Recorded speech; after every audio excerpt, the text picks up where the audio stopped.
एक बुढ़िया थी। उसका नियम था प्रति रविवार को सवेरे ही स्नान आदि कर घर को गोबर से लीप कर फिर भोजन तैयार कर भगवान को भोग लगाकर स्वयं भोजन करती थी। ऐसा व्रत करने से उसका घर अनेक प्रकार के धन धान्य से पूर्ण था।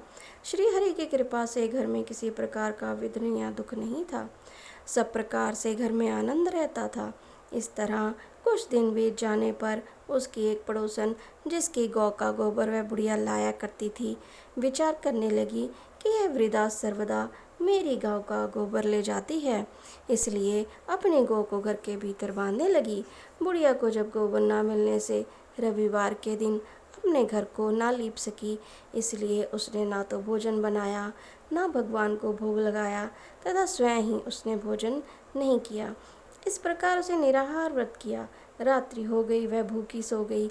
रात्रि में भगवान ने उसे स्वप्न दिया और भोजन न बनाने तथा भोग लगाने का कारण पूछा। वृद्धा ने गोबर न मिलने का कारण सुनाया।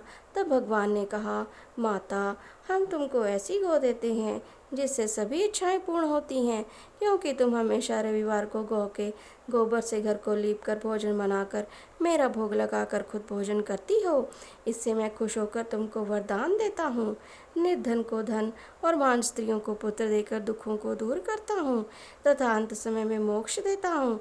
स्वप्न में ऐसा वरदान देखकर भगवान तो अंतर्ध्यान हो गए और वृद्धा की आँख खुली तो वह देखती है आंगन में एक अति सुंदर गौ और बछड़ा बंधे हुए हैं। वह गाय और बछड़े को देखकर अति प्रसन्न हुई और उसको घर के बाहर बांध दिया और वहीं खाने को चारा डाल दिया। तब उसकी पड़ोसन ने बुढ़िया के घर के बाहर अति सुंदर गौ और बछड़े को देखा तो द्वेष के कारण उसका हृदय जल उठा और उसने देखा कि गाय ने सोने का गोबर किया है, तो वह उस गाय का गोबर ले गई और अपनी गाय का गोबर उसकी जगह पर रख गई। वह नित्य प्रति ऐसा ही करती रही और सीधी सादी बुढ़िया को इसकी खबर नहीं होने दी। तब सर्वव्यापी ईश्वर ने सोचा कि चालाक पड़ोसन के कर्म से बुढ़िया ठगी जा रही है, तो ईश्वर ने संध्या के समय अपनी माया से बड़े जोर से आंधी चला दी।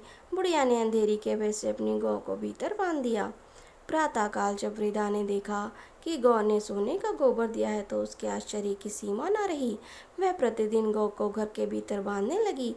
उधर पड़ोसन ने देखा कि बुढ़िया गौ को घर के भीतर बांधने लगी है और उसका सोने का गोबर उठाने का दाव नहीं चलता, तो वह ईर्ष्या और डाह से जल उठी और कुछ उपाय न देख पड़ोसन ने उस देश के राजा की सभा में जाकर कहा, महाराज, मेरे पड़ोस में एक वृद्धा के पास ऐसी गऊ है जो आप जैसी राजाओं के ही योग्य है। वह नित्य सोने का गोबर देती है।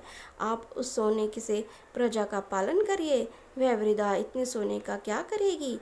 राजा ने यह बात सुनकर अपने दूतों को वृद्धा के घर से गऊ लाने की आज्ञा दी। वृद्धा प्रातः ईश्वर को भोग लगाकर भोजन ग्रहण करने जा ही रही थी कि राजा के कर्मचारी गऊ को लेकर गए। वृद्ध काफी रोई और चिल्लाई, परंतु कर्मचारियों के समक्ष कोई क्या कहता। उस दिन वृद्धा गऊ के वियोग में भोजन ना खा सकी और रात भर रो रो कर ईश्वर से गऊ को पुनः पाने के लिए प्रार्थना करती रही। उधर राजा गऊ को देखकर बहुत प्रसन्न हुआ, लेकिन सुबह जैसे ही वह उठा, सारा महल गोबर से भरा दिखाई देने लगा। राजा यह देखकर घबरा गया। भगवान ने रात्रि में राजा को स्वप्न में कहा, हे राजा, गाय वृद्धा को लौटाने में ही तेरा भला है। उसके रविवार के व्रत से प्रसन्न होकर मैंने उसे गाय दी थी। प्रातः होते ही राजा ने वृद्धा को बुलाकर बहुत से धन के साथ सम्मान से गौ और बछड़ा लौटा दिया। उसकी पड़ोसन दुष्ट बुढ़िया को बुलाकर उचित दंड दिया। इतना करने के बाद राजा के महल से गंदगी दूर हो गई।